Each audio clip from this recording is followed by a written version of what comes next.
Hello বন্ধুরা, কেমন আছো তোমরা সবাই? আরেকটা নতুন ভিডিও নিয়ে চলে এসেছি সুইম হাউস চ্যানেলে। আপনাদের সবাইকে স্বাগত। তো আজকে আমি যে ডিজাইনটা দেখাবো ওটা হচ্ছে ব্লাউজের ব্যাক ডিজাইন একটা। আর একটা ইম্পর্টেন্ট কথা, পেপার পেস্টিং ছাড়া খুব সুন্দরভাবে ডিজাইন ফুটিয়ে তুলবো এই ব্লাউজের পিছনটাতে। তো পেপার পেস্টিং দিয়ে আমরা তো যে কোনো ডিজাইন সেট করে ফেলি, বাট শুধু কাপড় দিয়ে, আপনার কাছে পেপার পেস্টিং নেই, শুধু কাপড় দিয়ে সাডেনলি কোনো অর্ডার চলে এসছে ব্লাউজ কাটানোর, তো আপনি এইভাবে আপনার ব্লাউজটিকে কাটিয়ে নিতে পারেন। তো এই যে দেখুন, মাপ নিয়ে নিলাম, উপরে নিলাম 2, আর তার নিচে আমি কম্বো ডিজাইন হবে এটা। তো একটা আমি 3 নিয়েছি, আর একটা নিচে একদম নিচের থেকে 5 বা 6 ছেড়ে যতটা চওড়া আপনি পিঠ নেবেন সেই হিসাবে। তো এটা একটা এইভাবে একটা আসবে, তার ডিজাইনটা হবে উপর থেকে, তারপরে একটা লাভ সাইনের মতো হবে এই ডিজাইনটা।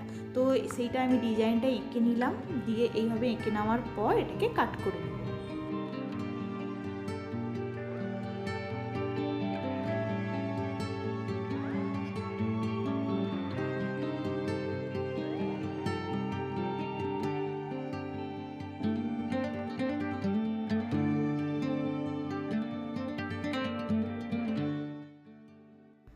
এই যে দেখুন, ব্লাউজের পিঠে আমার ডিজাইনটা কাটা হয়ে গেছে। তো উপর থেকে গোল টাইপের হয়েছে, তারপর মাঝখানে জোড়া আছে, আর নিচে লাভ সাইনের একটুখানি নিচের দিকে কোনা, ঠিক আছে, না হলে গোলই দেখতে লাগবে এমনি। তো এই হচ্ছে ডিজাইন। তো পেপার পেস্টিং ছাড়া কিভাবে সেট করবেন কাপড় দিয়ে শুধু, ঠিক আছে। তো এই যে আমি কাপড় নিয়ে নিয়েছি, এক্সট্রা ব্লাউজের যে কাপড়, সেই আর ডিজাইনটাকে সেই কাপড়টাকে দুটো ফোল্ড করে ফেলেছি, আর এই ডিজাইনটাকে তার উপরে রেখে সেম ডিজাইন দিয়ে আমি এটাকে কেটে নিচ্ছি, ঠিক আছে। তো এইভাবে কেটে নেওয়ার পর আমি এটাকে রাখছি 2 ইঞ্চি চওড়া রেখে এই ডিজাইনের উপরে আবার আমি কেটে নিব গোল করে। সেটা ডিজাইনে কাটার দরকার নেই, এটা এমনি গোল করে কাটলেই হবে। তো এই যে দেখুন, আমি পুরো ডিজাইনটা কেটে নিলাম। তো পেপার পেস্টিং যখন করা হয়, পেপার পেস্টিংয়ে কেটে নিয়ে আপনার কাপড়ও লাগে, বাট এখানে আমি শুধু কাপড় দিয়ে, পেপার পেস্টিং আপনার ইউজ হচ্ছে না।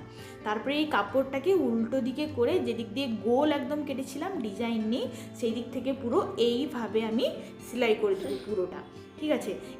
এটা আমার পিছন দিকে ব্লাউজের উল্টো দিকে গিয়ে হাত সেলাই হবে। তো এটা আমি সেলাই করে নিলাম, তারপরে আমি এটাকে ব্লাউজে সেট করব।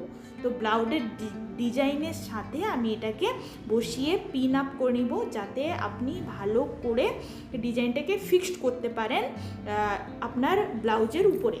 তো সেই হিসাবে আমি এখানে পিন করে নিচ্ছি। পিন করে নিলে আপনার যে কোনো সেলাইয়ে আপনার এদিক ওদিক হবে না, আপনি খুব ভালো করে ওটাকে সেট করতে পারেন, ঠিক আছে।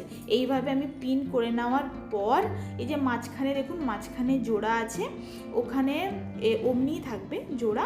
তো সেই হিসাবে আমি করব, সেলাইটা করব। তো এই যে দেখুন, সেলাই করে নিচ্ছি, এইভাবে গোল করে একটা সেলাই করব, তারপরে এইভাবে নিচের দিক দিয়ে একটা সেলাই করব। এভাবে করে নেওয়ার পর আমি মাঝখানটা কেটে দিলাম, ঠিক আছে। মাঝখানটা কেটে দিলে এই যে দেখুন কি সুন্দর একটা কোনা তৈরি হয়েছে। তো কোনা তৈরি হয়েছে, এইখানে আমি একটা লেস লাগাবো, ঠিক আছে। তো সেই হিসাবে এই যে দেখুন, আমি সেলাই করে উল্টে নিয়ে তার একদম বরাবর সেলাই করে নিলাম, সাইড বরাবর, আর পিছন দিকে নিয়ে গিয়ে হাত সেলাই দিয়ে নিয়েছি। তো এই হিসাবে আমাদের ব্লাউজ হয়ে গেছে রেডি। আর আপনারা দেখুন এই ডিজাইনটা কত সুন্দর সেট হয়েছে, আর পিছনের ডিজাইনটা, এই যে লাভ সাইনটা কীভাবে ফুটে উঠেছে শুধু দেখুন। আর আমি লেস লাগিয়েছি এখানে, লেসের সাথে আপনারা ঝুমকাও লাগাতে পারেন। আমি কাপড়ের ফুলি লাগিয়েছি, লটকন লাগিয়েছি। তো লটকন ভিডিও যদি দেখতে চাও আমার চ্যানেলে আছে, গিয়ে দেখে নাও। তো অনেক লটকনের ডিজাইন আছে, খুব সুন্দর সুন্দর। আর কেমন লাগলো ব্লাউজের ডিজাইনটা পেপার পেস্টিং ছাড়া কাপড় দিয়ে, তো অবশ্যই কমেন্ট করে জানাবেন। ভালো লাগলে লাইক শেয়ার করবেন। তো রাখছি, ধন্যবাদ।